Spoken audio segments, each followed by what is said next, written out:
Di masa depan, perubahan iklim, penggundulan hutan, dan perang nuklir telah merusak bumi sedikit demi sedikit, dan akhirnya sebagian besar kota telah hancur. Listrik sama makanan pada menipis, oksigen juga udah mau habis. Di tahun 2067, salah satu dari sedikit kota yang masih bertahan ada di Australia, bisa bertahan gara-gara oksigen buatan. Tapi oksigen ini kotor dan bikin orang-orang sakit parah, namanya The Sickness. Ethan dan sahabatnya Jude sedang ngerjain tugasnya merawat reaktor biar tetap stabil sebagai sumber tenaga di seluruh kota. Pas selesai kerja, atasan mereka memindai mereka buat mastiin semua orang masih sehat.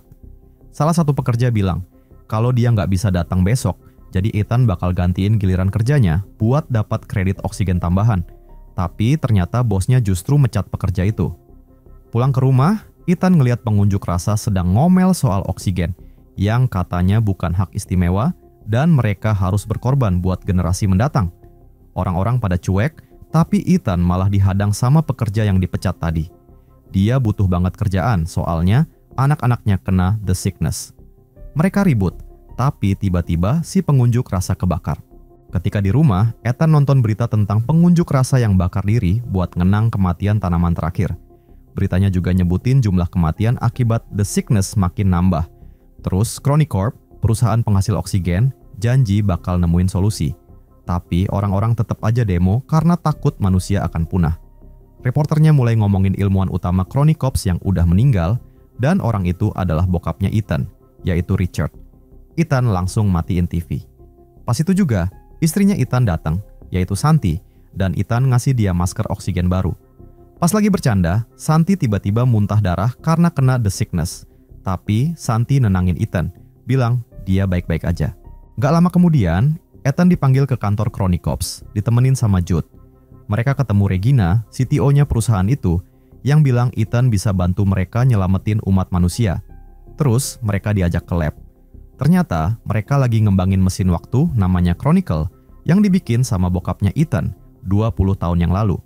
Mereka udah nguji coba dengan ngirim jam beberapa menit ke depan, tapi mereka juga ngirim gelombang radio dan dapat balasan dari 400 tahun di masa depan, isinya kirimkan Ethan.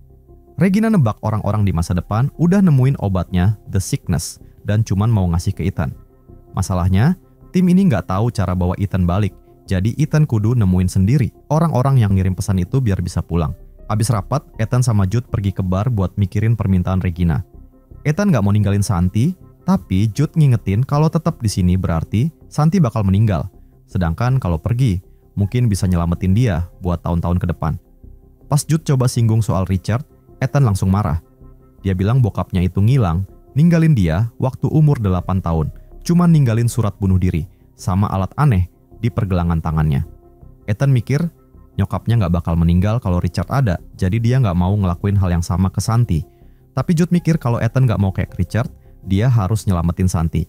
Habis Jude cabut, Ethan jadi kepikiran sama ulang tahunnya yang ke-8. Seharian dia nungguin bokapnya, tapi Richard datangnya telat banget, terus kadonya ternyata kotak aneh. Richard nyuruh Ethan masukin tangannya ke kotak itu, bilang suatu saat nanti Ethan harus bikin pilihan penting. Tiba-tiba, gelang elektronik nutup di pergelangan tangan Ethan, bikin tangannya berdarah. Ethan nangis kesakitan, tapi Richard cuma bilang gelangnya nggak bisa dilepas, terus pergi gitu aja dari rumah, nggak peduli istrinya yang marah. Abis itu, Ethan juga keinget kematian nyokapnya, terus mutusin pulang buat cerita ke Santi soal rencana Chronicorp. Ethan nggak mau ninggalin Santi, tapi Santi nyuruh Ethan jangan jadiin dia alasan buat nggak nyelamatin umat manusia. Santi bilang, percaya aja sama dia. Dia juga cerita tentang anak-anak di kelasnya yang udah meninggal, bikin dia takut. Malamnya, Ethan naik ke atap buat ngeliatin kota, terus nyoba lepasin gelangnya, sambil inget lagi pas nyokapnya meninggal di jalanan. Hari itu, Jude nemuin dia dan ngasih masker oksigennya ke Ethan. Ethan kemudian teriak sambil ngambil keputusan. Paginya, Ethan ninggalin bunga metal buat Santi, dia janji bakal balik. Dia nggak tahu kalau Santi sebenarnya udah bangun dan nangis. Sesampainya di kantor Chronicorp, Ethan bikin kesepakatan sama Regina. Dia nggak bakal pergi kalau Santi nggak dapet dosis pertama obatnya. Regina setuju, terus mereka langsung ke lab. Di sana, para ilmuwan ngejelasin ke Ethan cara pakai baju khusus, sama komputer saku kecil namanya Archie. Jude juga datang buat kasih semangat, dia janji bakal jagain Santi. Setelah siap, Ethan masuk ke mesin waktu, terus listrik melilit tubuhnya sampai mesinnya ngeluarin ledakan energi dahsyat. ngirim Ethan ke masa depan. Lubang kebuka di langit, Ethan jatuh dengan kecepatan tinggi sampai akhirnya mendarat di tengah hutan.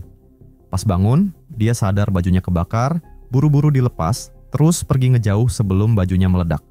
Badan Ethan kudu adaptasi dulu sama sinar matahari sama oksigen bersihnya, yang udah bikin tanaman tumbuh subur lagi di seluruh area. Setelah kagum sama pemandangan itu, Ethan pakai Archie buat ngecek lokasi, tapi Archie nggak bisa connect ke satelit manapun. Akhirnya dia ngelepasin magnet ke tanah, bikin Archie bisa ngerasain struktur terdekat, terus dia ngikutin Archie ke fasilitas terdekat. Di pintu masuk, Ethan kaget nemuin kerangka bolong di tengkoraknya. Pas dilihat lebih dekat, kerangka itu pakai baju yang ada namanya Ethan. Dia juga nemuin Archie karatan di bawah daun, sama gelangnya Richard di pergelangan tangan si kerangka, tapi yang ini lampunya hijau. Ini artinya Ethan bakal mati di misi ini. Dia pun langsung panik. Abis nenangin diri, Ethan nyoba buka pintu fasilitasnya, tapi nggak bisa. Akhirnya dia minta Archie yang karatan itu puterin rekaman terakhir. Mesinnya muter suara samar-samar bilang, lebih baik begini, nggak ada yang menderita lagi. Terus ada dua suara berdebat, disusul suara tembakan. Baterainya langsung habis, Archie mati total. Terus Ethan ngeliat ada kabel melilit di Archie yang karatan, jadi dia ngambil kabel dari bajunya, terus dililitin ke Archie punya dia. Dan akhirnya, Archie bisa nangkep sinyal. Ethan ngikutin sinyal itu lewat hutan, terus nemuin 2 dispenser oksigen, tapi nggak ada orang sama sekali. Malamnya, Ethan coba nyalain api pakai bantuan Archie yang ternyata lumayan susah. Dia juga nemuin beberapa buah beri yang Archie nggak bisa identifikasi, jadi Ethan nyoba makan satu, tapi langsung dibuang karena rasanya nggak enak banget. Abis itu, Ethan minta Archie pakai rasi bintang buat mastiin kalau ini tahun 2474. Terus dia jadi inget waktu dia sama Richard suka lihat bintang bareng. Tapi ingatan itu tiba-tiba terputus pas Richard mulai sakit, muntah-muntah sama ngalamin halusinasi, sementara terjadi badai di sekitar situ. Ethan ngeliat bola cahaya jatuh di dekat perkemahannya, terus halusinasinya makin parah. Tiba-tiba ada cowok lari ke arahnya, nusuk dada Ethan. Ethan langsung pingsan. Gak lama kemudian, dia bangun dan sadar kalau cowok misterius itu ternyata Jude, yang udah nyuntik dia pakai obat buat nyembuhin racun dari beri yang Ethan makan tadi. Paginya, Jude cerita kalau Chronicorp ngelacak tanda-tanda vital Ethan dan sadar dia sekarat, jadi mereka pakai sisa tenaga buat ngirim Jude lewat Chronicle buat nolongin. Ethan nunjukin kerangkanya ke Jude, tapi Jude nggak percaya kalau itu mungkin Ethan. Abis itu, mereka pakai Archie buat ngelacak sinyal lagi, terus nemu fasilitas lain. Fasilitasnya nge-scan mata Ethan, terus langsung kebuka pintunya. Dalamnya gelap banget, cuman ada layar bersinar yang ada nama Ethan. Pas Ethan pencet enter, gelangnya nyala dan ngambil darah buat dianalisis DNA-nya. Jude yang udah panik duluan ngeluarin pistol, ngira mereka lagi diserang. Tiba-tiba, lampu di gelangnya berubah jadi hijau, dan setelah identitas Ethan dikonfirmasi, komputernya nyalain lampu. Dan mereka kaget banget, karena ternyata sekarang mereka ada di lab Chronicorp.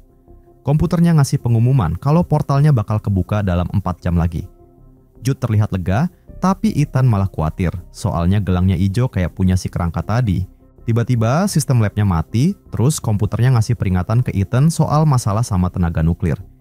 Ethan minta Archie buat ngecek masalahnya, dan mereka nemuin kalau aliran listriknya udah rusak, yang artinya mereka nggak bakal bisa balik ke tahun 2067. Komputernya juga ngingetin kalau mereka nggak benerin masalah ini sebelum waktunya habis, bakal ada ledakan nuklir. Jude buru-buru nyari alat, tapi Ethan malah kepikiran sama apa yang baru aja mereka tahu. Chronicorp tahu soal mati listriknya, soalnya mereka dapat pesan itu jauh sebelum manggil Ethan. Dan pesan itu dikirim dari tempat ini, yang artinya mereka udah benerin tempat ini dan nemuin obatnya. Ethan heran, kenapa Chronicorp nggak bilang soal mati listrik dan justru ngirim Jude, bukannya dokter. Tapi Jude cuma jawab dia satu-satunya yang mau jadi relawan. Terus Jude maksa buat benerin masalahnya, tapi Ethan pengen analisis dulu situasinya, bikin Jude hampir marah. Pas Ethan mundur, Jude nenangin diri dan minta dia ngerti betapa gentingnya keadaan ini, jadi Ethan setuju pergi ke terowongan akses buat perbaikan, asal abis itu mereka cari orang yang ngirim pesan. Mereka berdua nyeberangi hutan menuju ke kota, tapi terlihat kotanya udah hancur lebur dan banyak banget tanaman. Pas nyoba nyari-nyari, mereka nemuin banyak kerangka, bikin Ethan sadar kalau nggak ada orang yang selamat dari tahun dia datang. Bumi nungguin manusia pada mati, dan bumi baru bisa kembali menyembuhkan keadaan planet. Mereka mulai khawatir, mereka ke sekolahnya Santi, terus nemuin kerangka anak-anak murid, yang artinya mereka semua mati di dalam kelas. Kalau nggak ada yang mindahin mayat-mayat ini, Ethan jadi kepikiran kalau misinya pasti gagal. Terus dia nemu satu kerangka lagi. Itu adalah Santi, bunganya masih ada di tangannya. Ethan langsung sedih banget, dia jadi inget malam pas Richard nyuruh mereka ketemu di suatu tempat, tapi mereka malah diikutin sama orang asing yang ngebunuh nyokapnya dan ngambil masker oksigennya Ethan. Richard gak pernah datang, tapi Jude nemuin Ethan dan nyelamatin dia. Ingatan itu bikin Ethan panik, tapi untungnya Jude bantu dia tenangin diri. Ethan nangis dan nyesel ninggalin Santi sendirian, masih mikir kalau mereka nggak bisa ngerubah apa-apa. Tapi Jude bilang mereka lebih baik begini, karena nggak ada yang menderita lagi. Ethan kaget banget, itu kan kata-kata yang dia dengar dari Archie yang karatan. Buat mastiin, Ethan muter rekamannya lagi, dan dia sadar kalau pertengkaran itu berakhir dengan Jude nembak dia. Jude ngeluarin pistolnya, Ethan bingung kenapa dia bawa pistol, padahal nggak ada yang perlu dilawan. Mereka pun debat, sampai akhirnya Archie ngingetin kalau cuma tinggal 2 jam lagi sampai ledakan nuklir. Jude nyeret Ethan ke terowongan, dan mereka lihat kalau inti nuklirnya udah rusak, jadi mereka harus ngalihin tenaganya. Usaha mereka gagal total, terus komputernya nyoba nutup pintu buat ngamanin mereka. Jude berhasil nahan pintunya pakai batang besi, tapi pas Ethan dengar komputer bilang ruang itu perlu dikurangi tekanannya, dia langsung buang batangnya, ninggalin Jude di luar demi nyelamatin dia. Terus Ethan ngaktifin pembuangan oksigen, yang berhasil balikin tenaganya tapi bikin dia pingsan. Jude yang udah panik langsung pecahin kaca, ngebiarin oksigen masuk lagi biar Ethan tetap hidup. Abis itu, mereka balik ke lab dan tahu kalau cuman ada 37 menit lagi sebelum portalnya kebuka. Tiba-tiba, Ethan buka pintu dan nemuin kerangkanya sendiri. Ethan langsung sadar kalau dia nggak bisa ngubah takdir. Sambil ganti baterai Archie, dia nuduh Jude mau nembak dia. Terus dia muter rekaman terakhir yang dilihat sama Ethan, satunya di Archie yang karatan. Ternyata, rekamannya nunjukin Jude ngancam Ethan pakai pistol dan nyuruh dia ngelawan. Jude sumpah-sumpah nggak bakal nembak Ethan, terus mereka debat lagi. Jude ngusulin buat tinggal di sana aja, tapi Ethan nolak, nggak mau ninggalin semua orang mati. Terus Ethan maksain buka pintu lain, nemuin ruang utilitas, tapi nggak ada masker. Jude ngotot mereka nggak bisa nyelamatin semua orang, tapi Ethan ngedorong dia dan pergi ke komputer buat muter rekaman pas ulang tahunnya yang ke-8. Richard bilang dia bikin kesalahan, tapi pesannya kepotong pas Jude matiin listriknya. Ethan pun marah dan ngurung Jude di ruang utilitas dan nyalain lagi listriknya buat nonton lanjutan pesannya. Richard bilang dia ngelakuin semuanya buat anaknya dan pengen banget kasih tahu itu, jadi dia nelpon rumah dan nyuruh Ethan kecil buat jalan-jalan sama nyokapnya, buat ketemu sama dia. Tapi sebelum dia bisa pergi, Regina sama Jude masuk lab dan ngepung dia. Ternyata, Regina mau pakai Chronicle buat kabur ke masa depan sama sekelompok orang elit terpilih. Terus ninggalin pencarian obat, katanya manusia itu virus yang sebenarnya. Richard nolak kerjasama, terus ngaku kalau dia ngatur sistemnya biar cuman Ethan yang bisa ngaktifin mesinnya di masa depan. Regina langsung ngamuk, ngeluarin pistol, terus nanya sama salah satu ilmuwan, apa mereka bisa kirim minimal 1 orang buat benerin masalah listriknya. Pas si ilmuwan bilang bisa, Regina langsung nembak Richard. Tiba-tiba Jude berhasil keluar dari kurungan, coba ngestop rekamannya, tapi gagal. Akhirnya kebenaran terungkap. Regina ngirim tim buat ngebunuh nyokapnya Ethan dan nyuruh Jude jadi wali Ethan. Ethan langsung nyerang Jude, marah-marah karena udah dimanfaatin selama ini, terus mereka debat lagi soal apa yang harus dilakuin. Ethan mulai narik-narik kabel buat nyoba matiin Chronicle, Jude nyerang dia, ngedorong dia ke tembok, sambil nyuruh dia ngelawan. Tapi Ethan gak mau, dia bilang dia percaya sama saudaranya. Ngelihat Ethan kesakitan, Jude jadi ingat malam pertama kali mereka ketemu, dia ngerasa bersalah banget. Dia minta maaf ke Ethan, terus bunuh diri. Di masa sekarang, Regina lagi nyiapin kelompok elit buat kabur, terus dia nyuruh penjaga buat bunuh Ethan. Begitu mereka nyampe di masa depan. Balik ke Ethan, dia langsung breakdown, ngeraih tangan Jude. Tapi dia tersadar pas komputer ngasih reaksi ke sinyal timnya Regina. Akhirnya Ethan ngerti, yang ngelakuin semua itu di lab adalah dirinya sendiri di masa depan. Jadi dia nulis pesan, kirimkan Ethan itu dengan rencana tertentu. Di masa sekarang, Regina nungguin hitungan mundur sampai 0. Tapi bukannya portal kebuka, mesin Chronicle-nya justru malah mati. Di dalam mesin mereka nemu hadiah dari Ethan, isinya tanaman, kaleng, sama video pembunuhan Richard. Di masa depan, Ethan ngancurin Chronicle, biar nggak ada yang pakai mesin waktu itu lagi. Di masa sekarang, berita ngeliput penangkapan Regina, sama gimana ilmuwan-ilmuwan lagi berusaha pakai tanaman buat mulai restorasi lingkungan. Pegawai Chronicops nganterin kaleng ke Santi soalnya ada namanya di situ. Pas dibuka, Santi nangis ngeliat bunga asli. Di masa depan, Ethan nguburin mayatnya Jude di tepi sungai terus naruh bunga metal di atas makamnya. Tiba-tiba dia ngeliat kupu-kupu, terus jadi inget bokapnya ngajarin kalau semua hal di alam semesta ini saling terhubung lewat waktu. Ethan langsung balik ke fasilitas itu, tiba-tiba kerangkanya hilang. Ethan jadi semangat ngeliat kemungkinan-kemungkinan baru. Dia lari ke kota lagi, dan kali ini dia ngeliat manusia ternyata masih hidup. Bahkan udah bikin gedung-gedung yang nyatu sama alam. Di Paris, Sam datang ke pesta yang dibikin sama mantannya, tapi Sam datang bukan buat senang-senang, dia cuman mau ambil kaset-kaset jadulnya. Mantannya nyuruh dia nunggu bentar, soalnya lagi sibuk sama tamu, jadi Sam kudu duduk bengong, ngerasa nggak nyambung sama orang-orang di situ. Udah capek nunggu, Sam minta mantannya kasih tahu aja di mana barang-barangnya, mau dia ambil sendiri aja. Mantannya ngarahin dia ke kantor, nyuruh dia diam di situ aja, biar bisa ngobrol entar. Sam gak peduli sama orang-orang yang mabok di koridor, dia langsung masuk kantor, terus kunci pintu biar bisa nyari-nyari dengan tenang. Pas lagi nyari barangnya, tiba-tiba hidung Sam mimisan, jadi dia ambil tisu dan duduk istirahat. Akhirnya dia ketiduran, sementara ada ribut-ribut sama kekacauan di luar, tapi dia gak dengar apa-apa. Paginya, Sam bangun dan ngambil barang-barangnya mau cabut. Tapi pas buka pintu, dia kaget banget ngeliat tempat itu berantakan parah dan ada darah di mana-mana. Abis ngambil barang seadanya buat ngelindungin diri, Sam ngintip keluar apartemen dan ternyata semua orang di pesta itu, termasuk mantannya, udah jadi zombie semua. Zombie-zombie pada nyerang, Sam langsung tutup pintu. Dia ngintip dari jendela, ternyata sama aja di mana-mana.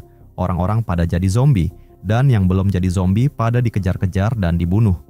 Jalanan Paris berantakan parah, ada keluarga nyoba kabur pakai mobil, tapi klaksonnya malah narik perhatian zombie-zombie itu, terus ngeroyok mereka. Habis itu, Sam ngecek jaket sama tas yang ditinggalin tamu, nemuin HP mereka, terus dengerin semua panggilan minta tolong atau bahkan pesan terakhir mereka ke orang-orang tersayang. Pas udah gak ada suara-suara lagi di koridor, dia keluar apartemen dan naik ke atap. Tapi dia gak ngeliat satupun orang hidup atau bantuan datang. Sam kemudian mutusin buat bertahan hidup sekuat tenaga, dia mulai ngebersihin kamar-kamar biar gak ada darah orang kena virus. Tiba-tiba dia dengar suara aneh dari apartemen bawah, ada lubang di lantai, bekas tembakan. Sam ngintip lewat lubang itu dan ngeliat tetangga bawahnya udah bunuh diri. Penasaran banget, dia ngambil batang besi dari dinding, terus mulai ngehantam lubang itu sampai cukup gede buat dia lewat. Habis nutupin mayat si cowok pakai selimut, dia ngecek mayat yang satu lagi, terus sadar. Suara tembakan pertama yang dia dengar itu adalah suara si cowok nembak istrinya karena udah terinfeksi, terus dia nggak sanggup hidup lagi. Terus Sam nyari makanan di dapur, ngambil senjatanya si cowok, sama ngambilin semua peluru yang dia bisa temuin. Abis mastiin koridornya bersih dari zombie, dia keluar dan turun ke bawah, nutup semua pintu yang dia lihat di jalan. Pas nyampe pintu depan, dia ngelihat zombie-zombie di luar, dia langsung nutup pintu secepatnya sebelum mereka nyamber dia. Setelah gedung aman, Sam langsung ke kamar penjaganya, ngambil kunci semua apartemen, nyuekin zombie yang merogoh dari jendela. Dia juga nemu tuna kaleng dan langsung disantap. Abis itu, dia ngambil semua perbekalan sama barang berguna yang dia temuin di situ, terus ngurutin kunci-kunci berdasarkan nomor apartemen, biar bisa ngecek tiap kamar. Kamar pertama yang dia masuki, isinya keluarga zombie. Sam langsung diserang, tapi abis ngelawan sebentar, dia berhasil ngedorong zombinya. Terus dia kabur keluar, nutup pintu, dan bikin tanda X biar nggak masuk lagi ke situ. Sam lanjut ngecek semua apartemen lain, untungnya pada kosong. Dia ngumpulin semua makanan yang ada. Kadang dia juga ambil barang-barang lain kayak pistol paintball. Karena Sam adalah seorang musisi, dia seneng banget pas nemu MP3 player, beberapa kaset jadul, dan bahkan satu set drum. Abis beres ngecek semua apartemen dan udah pakai masker buat lindungin mukanya, Sam mau tutup pintu, tapi dia kaget banget lihat liftnya tiba-tiba gerak. Terus ada zombie di dalamnya. Tapi zombinya ternyata nggak agresif, jadi Sam nggak bunuh dia, malah ngiket pagar besi pakai sabuk biar dia nggak kabur. Malamnya, Sam makan sambil dengerin kaset-kaset jadulnya, bikin nostalgia banget. Besoknya, Sam ngintip zombie-zombie di luar sebentar, abis itu ngaturin semua makanan yang udah dia kumpulin, dijatahin dengan rapi, dan dicatat di buku. Dia juga pakai tanah di jendela buat bikin kotak-kotak, buat ngitung berapa lama hari sudah berlalu. Abis itu, Sam nyari-nyari di apartemen lagi, terus nemu drum, dia main drum bentar buat ngilangin stres dikit. Tapi dia harus hati-hati. Soalnya suara berisik bisa bikin zombie di luar pada ngumpul. Hari-hari mulai berlalu, Sam berusaha banget ngisi waktunya biar nggak bosan. Dia nandain hari-hari di jendela, masak sendiri, kadang malam-malam dia naik ke atap buat ngeliatin kota yang udah sepi. Pakai pistol paintball, Sam mulai permainan nembak zombie-zombie di jalanan, terus dicoret-coret di fotonya mantannya. Dia juga ngerekam suara-suara pakai benda acak, terus dibikin musik. Suatu hari, Sam nyadar ada bau busuk banget, terus ngintip ke apartemen bawah, dan ternyata mayatnya udah pada busuk. Dia ngangkat mayat-mayatnya dan dibawa ke balkon, tapi dia nggak tega ngebuangnya kayak sampah. Sam malah masukin mayat-mayat itu ke kantong tidur, terus ditaruh di kasur bareng barang-barang penting mereka. Abis doa bentar, Sam pergi dari kamar itu dan ngerapatin pintunya pakai lakban biar baunya nggak nyebar. Habis itu, Sam mandi, tapi airnya tiba-tiba berhenti ngalir. Pas lagi enak-enaknya tidur, dia dengar suara aneh, dan ternyata segerombolan zombie udah nyerbu masuk kamarnya. Sam teriak kesakitan, tapi ternyata cuma mimpi buruk. Besoknya, Sam nambahin olahraga ke rutinitasnya, dia mulai lari-lari keliling gedung sambil dengerin musik. Pas di lift, dia iseng nyapa si zombie dan ngasih nama dia Alfred. Gak lama kemudian, akhirnya hujan turun. Sam langsung keluarin banyak panci sama wadah buat nampung air. Habis itu, dia duduk di samping lift, ngerokok cerutu sambil ngobrol sendiri sama Alfred. Dia curhat kalau yang paling berat adalah nggak tahu gimana nasib keluarganya. Beberapa waktu kemudian, Sam lagi nongkrong di jendela sama pistol paintballnya, tiba-tiba ada kucing di jalanan. Langsung dia turun dan bukain pintu, abis mastiin nggak ada zombie. Dia buka kaleng tuna terus nawarin ke kucing itu, yang lagi sembunyi di bawah mobil. Si kucing ragu-ragu tapi nyium bau makanan, jadi dia pelan-pelan nyamperin Sam. Tapi pas ada suara berisik, si kucing langsung kabur. Sam mulai khawatir, dia naruh senjatanya dan buka pintu biar si kucing bisa masuk. Terus dia ngendap-ngendap nyariin kucingnya, sembunyi di balik mobil-mobil. Tapi ada zombie yang ngeliat dia dan langsung mengejar. Sam cepet-cepet masuk mobil, terus nendang zombie keluar lewat jendela. Tapi ternyata ada zombie kedua yang datang. Dengan cepat, Sam pindah ke belakang dan kabur lewat pintu penumpang. Dia pun lari balik ke gedung dan nutup pintu sebelum zombie-zombie itu nangkep dia. Balik ke apartemen, Sam ngintip dari jendela, terus ngeliat si kucing lagi santai-santai aja di samping zombie-zombie itu. Langsung ditembak sama Sam.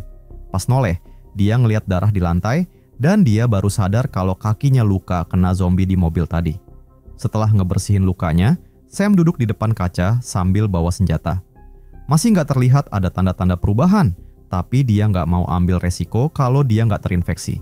Jadi Sam naruh senjatanya di posisi sedemikian rupa, biar kalau dia tiba-tiba berubah, senjatanya langsung bunuh dia. Sam cuma bengong sebentar, terus ketiduran. Tapi senjatanya jatuh dan meletus, untungnya nggak kena Sam. Dia pun bangun dan nyoba ngecek, dan ternyata Sam nggak berubah.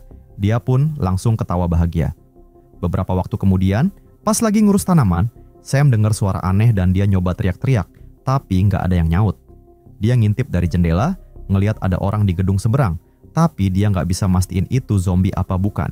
Sam naik ke atap biar bisa lihat lebih jelas, tapi nggak ada tanda-tanda kehidupan sama sekali. Cuaca mulai dingin, jadi pas balik ke apartemen, Sam bikin pelindung dari bantal, sama nyalain api buat manasin air, mau mandi air anget biar rileks dikit. Lagi nyoba santai, dia malah dengar suara-suara lagi, tapi cepet hilang. Beberapa waktu kemudian, Sam mulai khawatir sama stok makanannya, jadi dia ngambil tas dan pergi keluar nyari perbekalan. Tapi ternyata cuman halu doang, karena dia sebenarnya nggak berani keluar.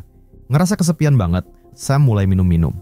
Suatu sore, dia ngomel-ngomel sama Alfred, ngomongin tentang sudah berhari-hari nggak ada zombie kelihatan, sekarang cuma mereka berdua doang. Sam nggak sengaja numpahin minuman ke Alfred, bikin si zombie ini goyang-goyangin pintu. Sam makin ngamuk, teriak-teriak nggak jelas. Frustasi sama keadaannya, dia ngelempar botol ke tembok dan lari balik ke apartemen. Saking nggak mau sendirian, Sam main drum lagi, dan suaranya narik perhatian zombie-zombie yang pada ngumpul di luar jendela, pada berusaha ngeraih Sam yang lagi teriak-teriak itu. Habis itu, Sam minta maaf sama Alfred atas semua yang dia bilang. Beberapa waktu kemudian, Sam bagi-bagi makanan yang tinggal dikit, sambil dengerin kaset jadulnya lagi. Dengar suara keluarganya bikin dia sedih banget, sampai ngedorong barang-barang di meja. Malamnya, Sam kebangun gara-gara ada suara, terus dia langsung nembak ke arah pintu tanpa mikir panjang. Tapi pas ngintip lewat lubang bekas tembakannya, dia nyesel banget karena yang dia tembak itu cewek biasa dan bukannya zombie. Sam langsung angkat si cewek, terus bawa ke kasur, lukanya diobatin dan pelurunya diangkat. Sambil dia mohon-mohon biar dia bisa tetap di situ. Pas keluar kamar, ada tasnya si cewek juga, isinya tali sama pengait. Besok paginya, Sam lagi sedih-sedihan pas tiba-tiba dengar suara. Ternyata si cewek masih hidup. Sam kasih dia makanan, terus mereka saling berkenalan. Namanya Sarah, dia bisa bertahan hidup selama ini dengan cara lompat dari gedung ke gedung pakai pengaitnya. Sarah udah ngeliat beberapa orang selamat yang sembunyi di apartemen, tapi kebanyakan udah pada gila. Zombie emang gak jago manjat, tapi dia gak pernah tinggal di satu tempat lebih dari 1 minggu. Sam bilang, gedung ini aman, tapi Sarah masih curiga. Dia jelasin kalau suara tembakan semalam udah bikin zombie pada tertarik ke tempat ini, dan nanti mereka pasti bakal ngerusakin pintunya. Beberapa waktu kemudian, Sam dan Sarah lagi jalan-jalan rutin di gedung. Sarah sempat takut pas lewat di depan Alfred, tapi Sam janji si Alfred gak bakal makan mereka. Abis itu, Sam main musik lagi, seneng banget lihat Sarah bantuin dia. Malamnya, Sam ngerokok sambil ngobrol sama Alfred, mikir-mikir apa sekarang dia bisa bertahan hidup karena udah ada temennya. Beberapa saat kemudian, makanan udah hampir habis buat mereka berdua, jadi Sam harus ambil tindakan nekat. Dia balik ke pintu yang ada tanda X-nya, bikin lubang, terus nembakin semua zombie di dalamnya. Sekarang, dia bisa masuk dengan aman dan ngambil semua makanan yang ada. Habis itu, Sam balik ke apartemennya, tapi ternyata Sarah udah gak ada. Dia cari-cari dan ketemu di atap, sepertinya Sarah sedang nyari-nyari cara buat pergi. Sarah mau latihan loncat ke gedung seberang, tapi Sam gak setuju, bahaya banget katanya. Sarah gak mau denger, dia bilang kalau mereka tetap di situ, mereka bisa gila dan bunuh diri, atau zombie bakal berhasil dobrak pintu. Sarah marah-marah dan terus balik ke apartemen. Sam ngikutin Sarah, tapi pas Sarah nggak nyaut, dia baru sadar dengan apa yang sebenarnya terjadi. Sarah sebenarnya nggak pernah bangun pas Sam ngobatin dia, jadi ternyata selama ini Sam cuman berhalusinasi. Pas Sam masuk kamar, dia nemuin mayat Sarah di kasur, dia nangis sambil megangin tangannya. Sam kemudian nutupin Sarah pakai spray sama lilin buat perpisahan terakhir. Sam ngecek tasnya Sarah lagi, terus nemu kamera digital. Pas dilihat-lihat fotonya, awalnya foto Sarah sama keluarganya semua, tapi terus dia nemu foto dirinya sendiri di atap. Ternyata bener kalau Sarah itu adalah orang yang ada di gedung seberang. Sam akhirnya nerima kenyataan kalau dia udah mulai gila, terus mutusin buat pergi. Dia mulai dengan ngebakar semua kaset jadulnya, terus ngambil tas Sarah dan pergi ke atap buat kabur. Tapi dia ingat Alfred dan mutusin buat ngelepasin dia. Anehnya Alfred gak nyerang dan malah ngikutin Sam kemana-mana. Sam ngarahin Alfred ke salah satu apartemen. Tapi tiba-tiba, kaset yang kebakar malah ngaktifin alarm kebakaran, bikin zombie-zombie akhirnya berhasil dobrak pintu depan dan langsung mengejar Sam. Sam nembakin sebisanya, tapi akhirnya dia jatuh juga. Jadi dia dorong-dorong zombinya, terus kabur dari situ. Lift udah gak kepake lagi, Sam langsung masuk, tutup pagarnya, nyuekin tangan-tangan zombie yang pada berusaha gapai dia. Terus dia manjat lift sampai ke atas, lari ke apartemen kosong. Tapi ada zombie ngikutin dia, Sam ngambil Gordon dan nutupin zombinya. Lumayan bisa ngalihin perhatiannya. Tapi pas Sam mau kabur, dia nggak sengaja senggol barang-barang di lantai, bikin dia ketahuan sama si zombie. Sam langsung menghajar zombinya beberapa kali, terus ngejebak dia di bawah sofa. Abis itu, Sam naik ke sofa dan lewat lubang itu buat balik ke apartemennya yang udah penuh asap. Banyak zombie juga, tapi asapnya bikin Sam bisa jalan pelan-pelan tanpa ketahuan. Akhirnya dia nyampe atap dan pakai pengaitnya Sarah buat ngelemparin tali ke gedung seberang. Tapi masih ada zombie yang mengejar dia, jadi Sam langsung loncat tanpa pikir panjang, sampai badannya nabrak tembok. Beberapa detik kemudian, Sam bangun, lega banget karena dia berhasil kabur. Terlihat ada zombie di jendela, jadi Sam manjat aja ke atap, terus ngeliatin pemandangan kota. Tiba-tiba dia dengar suara-suara dari jauh, dan dia berharap semoga aja itu suara orang yang selamat. Di sebuah pulau privat di Montreal yang dipagarin, ada perusahaan biotek disewa buat ngurusin lapangan golf mewah. Mereka nyemprotin pupuk terbaru yang bisa ngelelehin salju dan ngejaga rumput tetap seger ijo sepanjang musim dingin, biar orang kaya bisa main golf terus.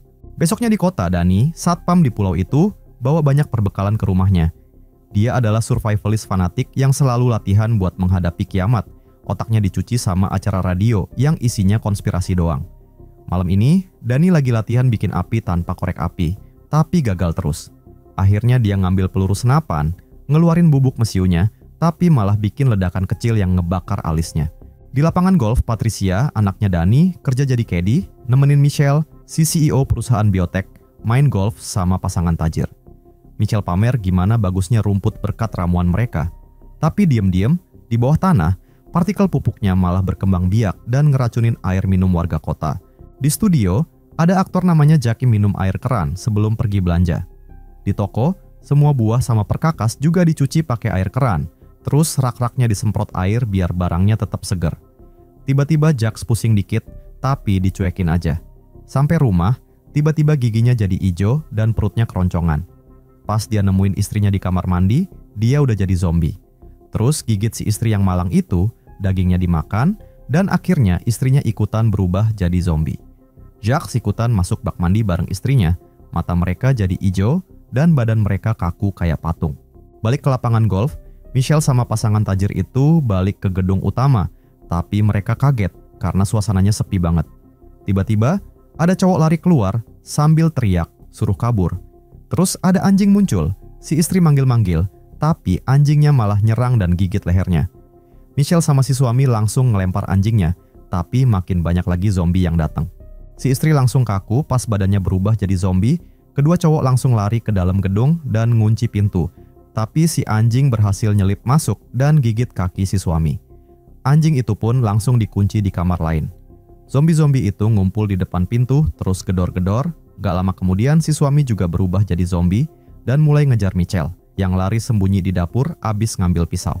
Di kota, Danny dapat telepon dari nenek-nenek yang ngeluh tetangganya berisik banget dan berantem mulu.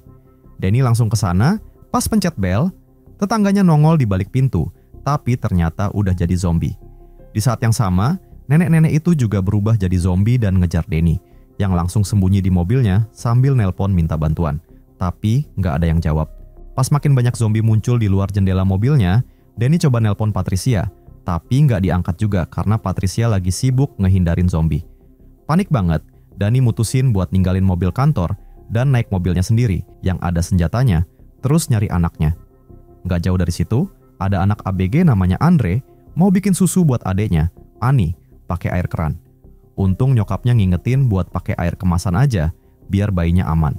Si Andre ini nggak pernah minum air putih, sukanya soda melulu. Nggak lama kemudian, nyokapnya mulai pusing, tapi Andre malah nyalahin kebiasaannya olahraga terus.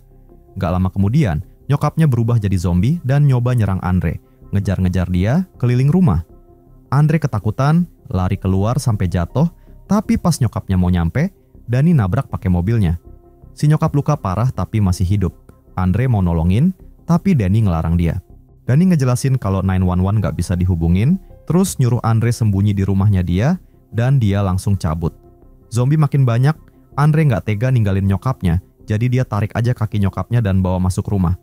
Abis buru-buru nutup semua pintu, dia coba nelpon 911, tapi cuma dengar mesin penjawab yang bilang kalau pulau itu lagi di karantina. Di jembatan penghubung pulau sama daratan, ternyata polisi kota udah bikin barikade, gak ada yang boleh masuk atau keluar. Tiba-tiba nyokapnya Andre yang udah jadi zombie nyoba nyerang Ani, tapi Andre langsung bawa dia pergi dan ngurung dia di kamar mandi. Si nyokap ngeliat ada air netes dari shower, terus masuk ke bak mandi. Sementara itu, Ani terus nangis, bikin zombie-zombie ngumpul di depan pintu. Andre panik, nutupin Ani pakai bantal, selimut, bahkan boneka gede sampai tangisannya nggak kedengeran lagi, terus zombie-zombinya pada pergi. Beberapa menit kemudian, kucingnya Andre balik ke rumah lewat pintu kucing. Tiba-tiba, ada zombie yang tangannya masuk, hampir aja nyamber Andre. Andre langsung cabut dari kamar, zombinya berhenti gerak, tapi pas Andre balik bawa stick golf, si zombie gerak lagi. Tapi dia nggak nyerang, malah sembunyi aja. Di lapangan golf, Patricia sembunyi di garasi, terus akhirnya bisa nelpon bokapnya minta tolong. Gak lama kemudian, Danny datang nemuin banyak zombie di luar, tapi dia langsung hajar aja zombie-zombinya. Beberapa dibunuh pakai pisau, sisanya dihajar sampai tumbang, abis itu langsung masuk ke gedung. Di saat yang sama, polisi minggir dari gerbang jembatan, karena tentara datang pakai pesawat buat ngebom daerah-daerah utama di pulau itu, bikin listrik mati total. Paginya, pengasuhnya Ani nyoba lewat jembatan buat kerja, tapi ternyata hancur juga. Sementara itu, Andre ngerekam zombie-zombie dari jendela, tapi berhenti pas lihat konferensi pers Menteri Keamanan Publik. Si menteri ngejelasin, mereka harus ngancurin jembatan buat ngisolasi area itu, terus janji situasinya bakal terkendali. Di saat yang sama, HP Andre mati, baterainya habis. Terus Andre ngecek nyokapnya dan terlihat badannya udah belepotan cairan hijau. Tiba-tiba si Ani merangkak masuk, nyokapnya langsung mau nyerang. Untung Andre bikin suara buat ngalihin perhatian si nyokap. Pas mereka sampai di ruang tamu, si nyokap malah nabrak meja TV, TV-nya jatuh dan bikin dia tewas. Sedih banget, Andre nggak punya pilihan lain selain bawa mayat nyokapnya ke kamar mandi. Pas diangkat, dia ngeliat rumput tumbuh di luka-lukanya. Terus dia ngambil HP nyokapnya, tapi sayangnya udah rusak. Andre terus ngambil tangga buat ngintip keluar dari pintu depan, dan ternyata zombie-zombie itu cuma diem aja di bawah matahari. Udah bosen dikurung, dia gendong Ani dan langsung buka pintu, biarin zombie-zombie pada lihat kucingnya dan ngejar dia. Pas jalanan dirasa udah aman, Andre langsung lari sekencang-kencangnya ke toko sambil dikejar-kejar zombie. Pintu toko udah dikunci, dia hampir aja dikepung sama zombinya, tapi tiba-tiba ada pintu kebuka dan Danny narik dia masuk. Danny udah ada di situ dari kemarin dan udah bikin perkemahan kecil-kecilan, tapi dia nggak punya rencana. Semua perahu udah pada dibawa kabur, dan kalau berenang di sungai, bisa mati kedinginan. Andre pergi nyari susu formula, sementara Ani berkeliaran dan tiba-tiba nemuin zombie di balik pintu terkunci. Ternyata itu adalah Patricia, yang juga udah ketularan. Danny ngejaga dia di situ karena dia berharap nanti ada yang bisa nyembuhin dia. Di lapangan golf, Michelle udah ngebarikade semua pintu, terus pakai radio buat ngobrol sama anak buahnya di perusahaan. Mereka bilang tim ahli lagi OTW, dan Michelle harus ngikutin protokol juga. Anjing zombie terus-terusan ngegonggongin dia, terus ditendang sama Michelle. Ketahuan juga kalau dia ngebunuh temennya di dapur. Di toko, Danny masih nggak bisa bikin api, jadi Andre pakai obor las aja. Sambil makan, mereka dengerin acara radio favoritnya Danny yang nyalahin serangan zombie ke teroris lingkungan. Si penyiar radio sempat wawancara Menteri Keamanan, tapi tipikal politisi yang ngeles mulu atau jawabnya muter-muter nggak jelas. Si penyiar curiga, dia pikir pemerintah bakal ngorbanin warga buat ngebersihin daerah itu. Dan akhirnya, nelpon radio itu, jelasin kalau ada yang selamat, minta bantuan. Tapi si penyiar malah bilang, dunia luar nggak mau kena infeksi. Jadi dia mau tahu dulu apa yang terjadi sebelum mihak siapapun. Kesel banget, Danny langsung tutup teleponnya. Abis itu, Danny sama Andre ngobrolin pilihan mereka. Mereka sepakat harus nyari penyebab zombie biar bisa dibikin vaksin. Danny mikir-mikir, terus nyimpulin pasti dari airnya, soalnya itu satu-satunya hal yang semua orang kena. Sementara Danny nggak pernah minum air keran, gara-gara parnoannya. Dia bahkan mikir, mungkin ada teroris yang ngeracunin air, tapi Andre ngerasa itu konyol banget. Gak lama kemudian, mereka bertiga keluar toko bawa Patricia, yang kepalanya udah dikasih pengaman biar nggak gigit. Mereka nemuin segerombolan zombie yang lagi berjemur, badannya pada belepotan lendir hijau gitu. Terus ada anak cewek kecil nyerang Danny. Danny langsung ngedorong dia, tapi nggak tega buat bunuh, jadi dia lanjut jalan aja. Mereka berhasil masuk ke mobilnya Danny, terus langsung pergi dari situ. Sementara itu, sepasang kembar bersenjata yang dikirim sama perusahaan biotek nyampe di lapangan golf, langsung nembakin semua zombie yang coba ngalangin jalan mereka. Di dalam gedung, Michelle lagi ngebakar semua kontrak sama dokumen terkait kerja sama dia sama klub golf itu, tapi dia nyimpen sampel kecil pupuknya. Gak lama kemudian, si kembar nemuin dia, terus Michelle ngambil salah satu koper mereka, yang isinya bola-bola berisi obat penawar yang bisa ngebunuh infeksi dalam 24 jam. Pas Michelle ngambil satu bola obat, si kembar langsung nangkep dia, terus maksa dia makan sampel pupuk sebelum dipingsanin. Pas mereka bawa badan Michelle, bolanya jatuh ke lantai. Balik ke rombongan yang selamat, mereka nyampe di instalasi air, terus mutusin ninggalin Ani di mobil, takut nangisnya ngundang zombie. Mereka nggak bisa ninggalin Patricia sama si bayi, jadi Danny sama Andre bawa dia masuk ke gedung. Tapi ternyata ada zombie yang sembunyi di air. Patricia ngerasain ada yang aneh dan dia langsung lari nyari zombie itu. Mau gak mau, yang lain akhirnya ngikutin dia. Patricia cepet banget nemuin kolamnya, terus langsung loncat ke dalam, bikin Danny ikutan nyebur buat nolongin dia. Tiba-tiba si zombie nongol lagi dan hampir nyerang, tapi pas Danny nemuin Patricia, dia megang Patricia di depannya, terus zombie satunya malah mundur. Andre nyamperin, terus sadar kalau zombie-zombie itu gak saling serang. Tapi zombie itu malah dengar suara Andre dan langsung ngejar dia. Andre langsung keluar, makin banyak zombie yang ngejar. Danny nyoba ngangkat Patricia dari air, tapi lengannya malah copot. Andre akhirnya sampai ke mobil dan sembunyi di dalam, terus Danny juga keluar, pakai Patricia jadi perisai buat ngehalau zombie-zombie itu. Mereka gabung sama dua bocah di dalam mobil, terus Andre dengar suara yang bikin dia sadar kalau Patricia juga punya HP. Dia ngambil HP-nya, terus pakai lengan Patricia yang buntung buat ngebuka kunci, tapi terlihat rumput yang kemudian tumbuh di lukanya. Dani mikir, kok bisa ada rumput pas musim dingin gini? Terus dia ingat inovasi baru lapangan golf itu, akhirnya dia sadar kalau ini bukan ulah teroris. Di lapangan golf, si kembar mulai ngehancurin bola-bola itu di rumput buat ngilangin bukti. Gak lama kemudian, rombongan Dani nyampe dan ngeliat asap aneh di rumput. Andre langsung ngerekam semuanya. Mereka lari ke pintu depan, tapi ternyata dikunci. Dani langsung nyari jalan masuk lain, dia manjat ke atap dan masuk buat bukain pintu. Mereka kemudian ngunci Patricia di gudang sementara Andre bikin pagar pelindung dari kursi buat Ani. Dani sama Andre mulai nyelidikin gedung, terus nemuin si anjing yang ternyata masih hidup, tapi badannya penuh rumput.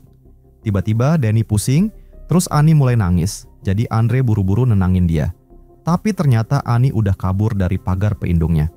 Andre nyariin adeknya, Dani turun ke koridor gelap, terus nemuin banyak bom, siap meledak bentar lagi. Dani sekarang makin lemes, tapi dia tetap berusaha nyari, sampai akhirnya nemuin ruangan yang ada timernya, yang nyambung ke semua bom itu. Dani jatuh, lemes banget gak bisa berdiri, jadi dia pakai lengannya Patricia buat matiin timer, tepat sebelum matanya berubah jadi hijau. Di luar, si kembar heran kenapa nggak ada ledakan, terus balik ke dalam buat nyari tahu. Mereka nemuin Ani di dapur, terus ngasih makan pupuk ke Ani sebelum pergi. Andre terus nyari-nyari, tapi dia ngelihat Michelle yang udah jadi zombie di kamar terkunci. Dia langsung lari ke arah sebaliknya, dan akhirnya nemuin adeknya, terus dibawa kabur. Di ruangan lain, jalannya diblokir sama si kembar yang nyadra Ani, jadi mereka bisa nangkep Andre buat dikasih makan pupuk juga.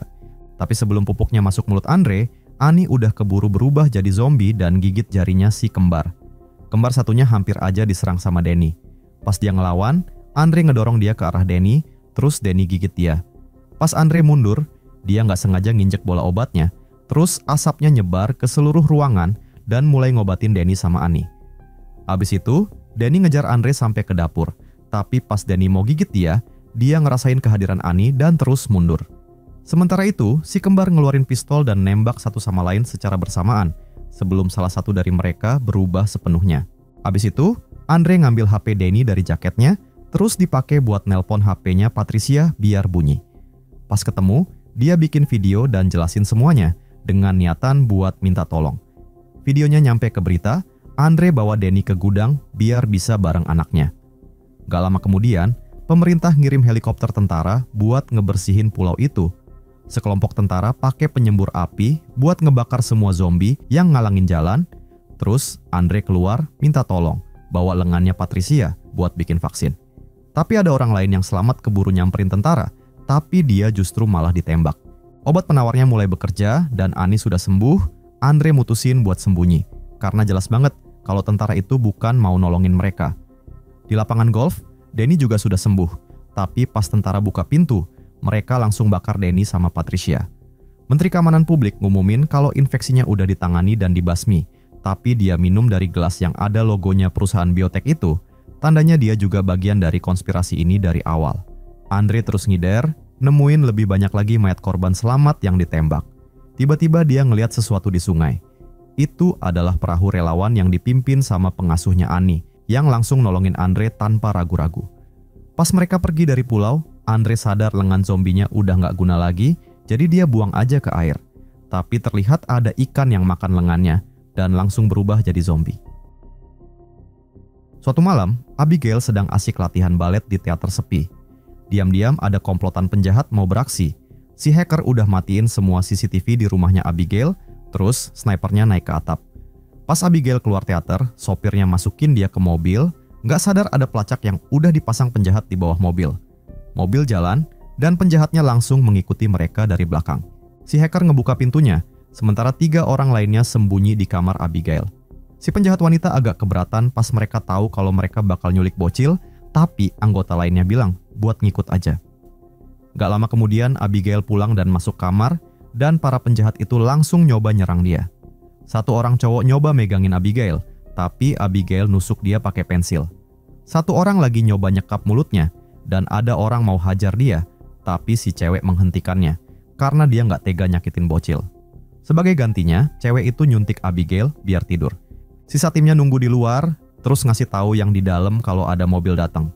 Si penembak jitu ngawasin mobil yang datang, sementara mereka bertiga cepet-cepet masukin Abigail ke dalam tas, terus keluar lewat jendela. Abis nyebrang taman dan ketemu si sniper, alarmnya bunyi, mereka langsung lari. Untungnya, 2 penjahat terakhir jemput mereka pakai mobil dan langsung kabur. Pas lagi di jalan, mereka ngecek denyut nadinya Abigail buat mastiin dia baik-baik aja, terus ditutup matanya.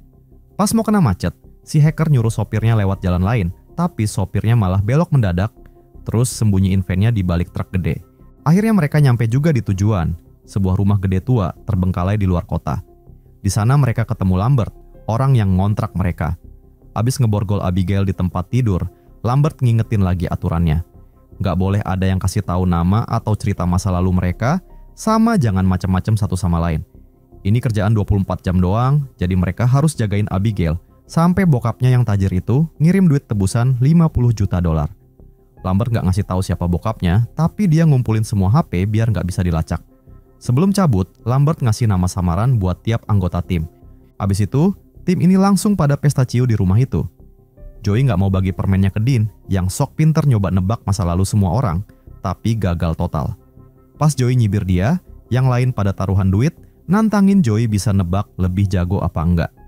Dengan baca bahasa tubuh, baju, sama kepribadian mereka, Joey nebak semuanya dengan bener. Frank dulunya detektif, Peter tukang pukul mafia yang rada bego, Sammy si hacker adalah anak orang kaya, dan cuman iseng ikutan ini. Rickles mantan sniper marinir, dan Dean sopir psikopat.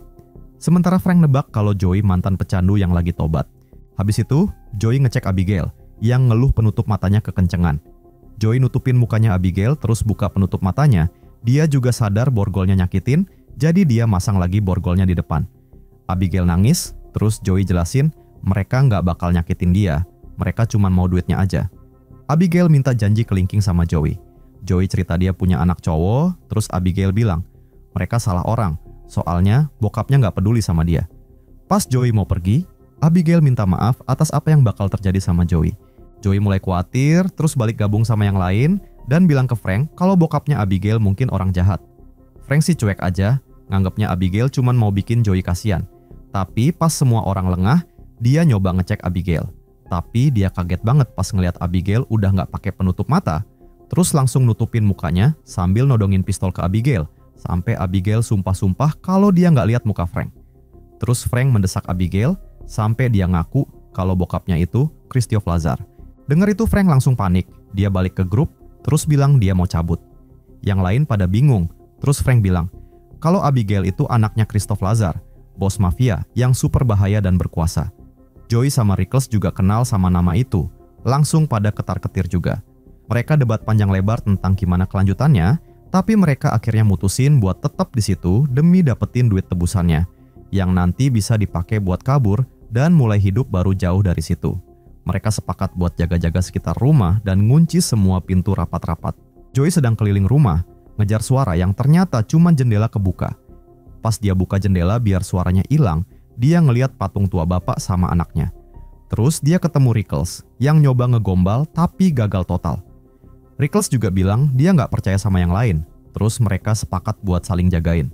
Sementara itu, Sammy nemu ruangan ada TV-nya dan kaget tiba-tiba ada orang di belakangnya. Untung cuma Dean yang iseng doang. Dean malah ngegodain Sammy dan langsung aja diusir sama Sammy. Kesel banget kayaknya. Terus Dean nemuin Peter sedang tidur, terus dia gambar anu di mukanya. Dean terus aja jelalatan di rumah itu, masuk ke koridor gelap yang banyak banget foto-foto tua, tapi salah satunya ada cewek yang mirip banget sama Abigail. Terus dia ke dapur di basement, tiba-tiba ada pintu kebuka sendiri. Penasaran, dia nyoba masuk dan langsung kaget ada tikus lewat.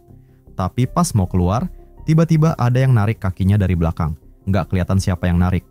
Sammy dengar teriakan Dean, terus pergi ke basement, dan dia lihat Dean sedang duduk di meja. Pas mau deketin, tiba-tiba kepala Dean jatuh, Sammy pun langsung teriak dan muntah. Nggak lama kemudian, yang lain juga nyampe basement, dan mereka sepakat kalau Sammy nggak mungkin jadi pelakunya. Mereka justru inget cerita soal pembunuh bayarannya Lazar yang namanya Valdez. Beberapa tahun lalu, 3 anggota top geng Lazar ketangkep FBI. Malam sebelum sidang, mereka disembunyiin di lantai atas hotel, dijaga ketat sama agen di tiap sudut. Tapi paginya FBI dobrak masuk dan nemuin mayat mereka, udah kepalanya buntung dan organnya hilang. Padahal nggak ada jalan keluar masuk selain pintu di lantai 23. Mereka mulai was-was, nyoba ngecek keadaan Abigail lagi. Untungnya dia baik-baik aja di kamar. Tapi Rickles masih parno sama Valdez, pengen cepet-cepet cabut. Pas dia buka pintu depan, dia kaget banget ngeliat ada pintu besi. Peter nyoba dorong-dorong, tapi percuma, sistem keamanannya malah nyala, dan semua jendela langsung ketutup, bikin mereka kejebak di dalam. Joey yakin ini jebakan, Rickles langsung cek senjatanya, tapi malah hilang. Joey langsung lari ke Abigail, terus nanya apa dia lihat orang lain selain dia sama Frank, tapi Abigail sumpah-sumpah nggak lihat siapa-siapa. Dia juga cerita kalau Frank ngancam mau nyakitin dia, katanya dia kerja buat bokapnya, terus nama aslinya adalah Valdez.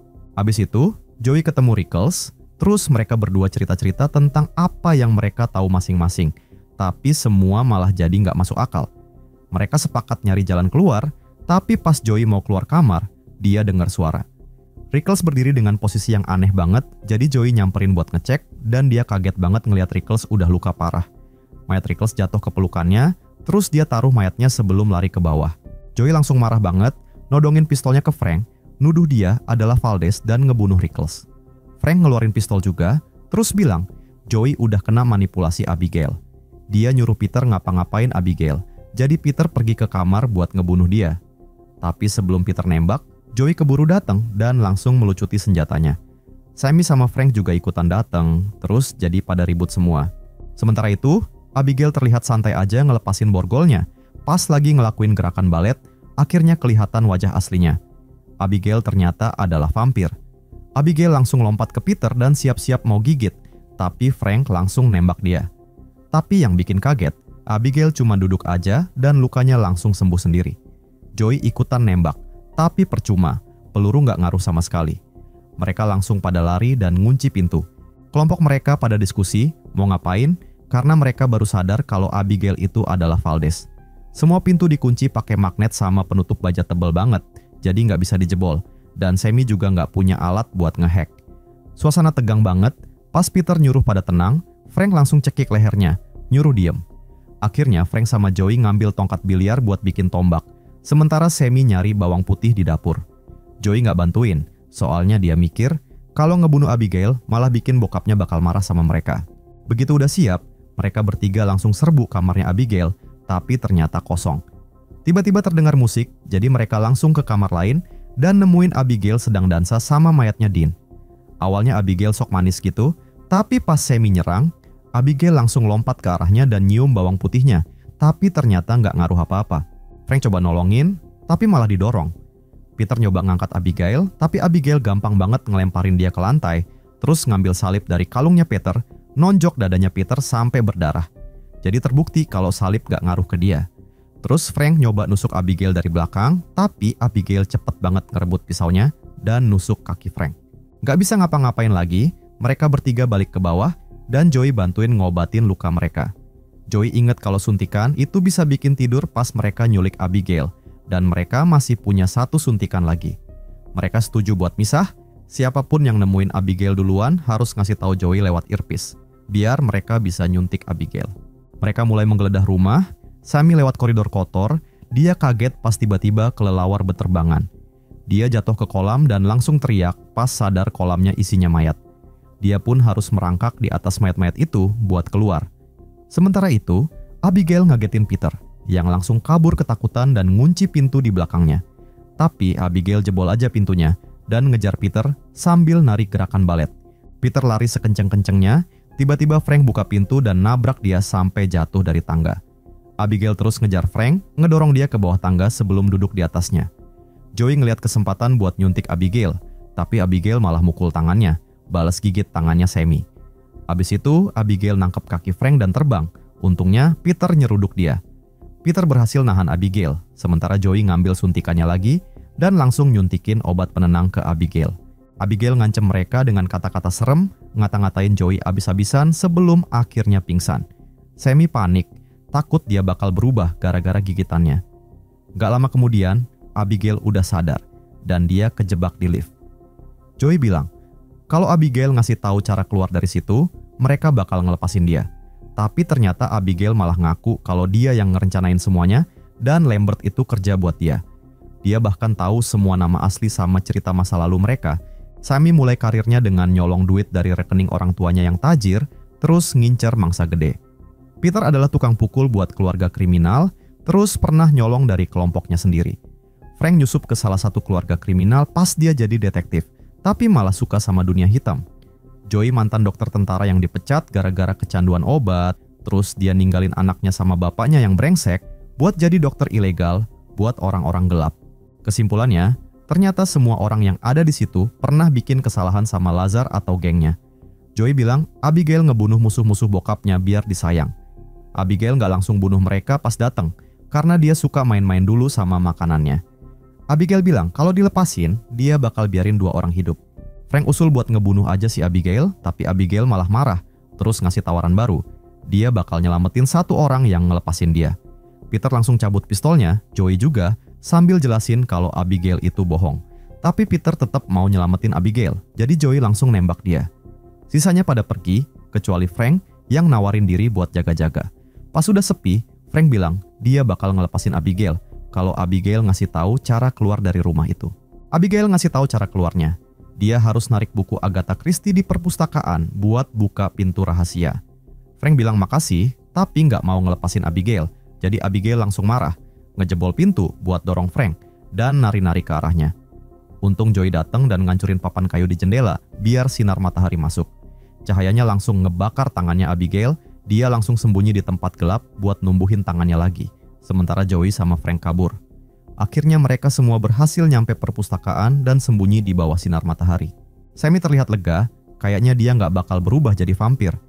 Frank nyoba narik buku yang diomongin Abigail, tapi nggak terjadi apa-apa. Ternyata Abigail memang berbohong. Frank marah-marah, Joey coba jebolin tembok, tapi percuma. Apalagi dia udah habis permennya, jadi makin gelisah aja. Joey cerita ke Sammy kalau dia ninggalin anaknya buat berhenti kecanduan, rencananya mau pakai duit dari kerjaan ini buat balik ke anaknya dan mulai hidup baru, semacam reset gitu. Dengar kata reset, Sammy langsung dapat ide. Kalau mereka bisa nemuin sumber listriknya, dia bisa bikin korslet kunci-kunci itu buat riset sistem keamanannya. Mereka kemudian bagi timnya jadi 2 dan mulai nyari sumber listrik di rumah itu. Tiba-tiba Abigail nyetel musik lagi dan ternyata dia bisa ngendaliin Sammy gara-gara gigitannya tadi.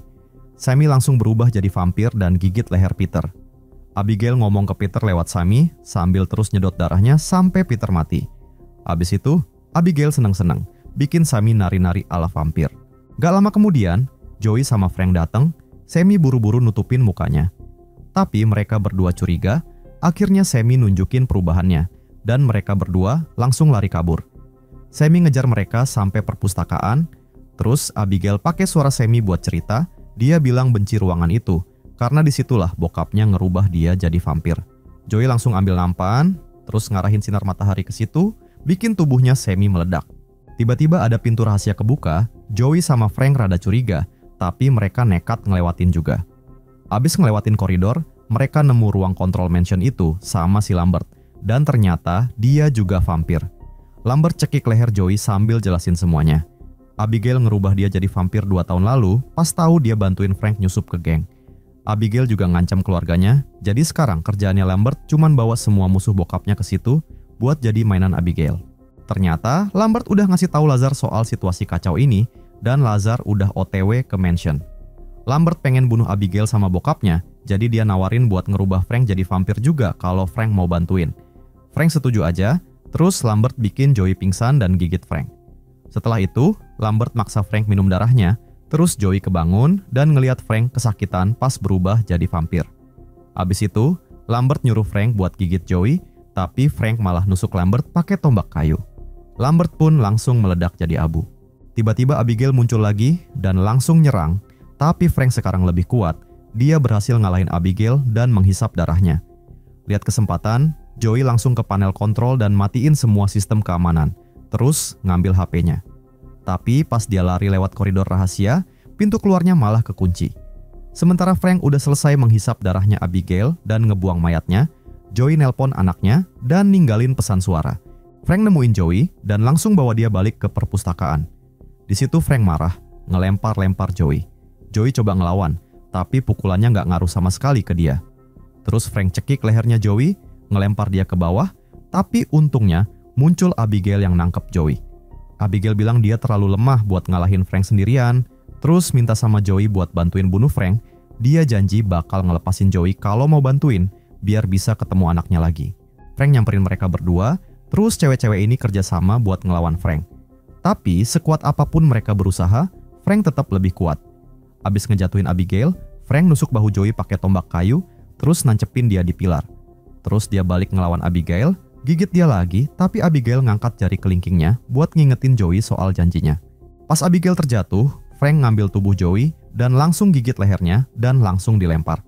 Ketika dia terbangun, Frank pakai kekuatan vampirnya buat perintah Joey ngambil tombak kayu buat ngebunuh Abigail. Tapi Joey cuma pura-pura doang, dia justru dorong Frank, memberi kesempatan Abigail buat lompat ke tubuhnya. Abigail langsung nyerang Frank sambil jelasin kalau kekuatan vampir itu butuh waktu buat sempurna. Jadi sekarang Frank belum bisa ngerubah Joey, apalagi merintah dia. Joey kemudian ngambil tombak kayunya dan bareng-bareng dengan Abigail, mereka langsung nusuk Frank sampai akhirnya meledak.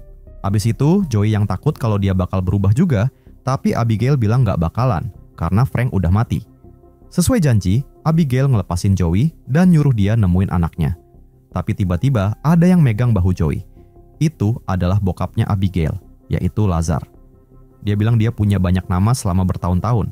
Dia mau bunuh Joey, tapi Abigail ngebelain, bilang Joey udah selamatin nyawanya. Lazar nyium tangan Joey sebagai tanda terima kasih, terus ngebiarin dia pergi. Joey langsung lari ke van dan langsung pergi dari tempat itu.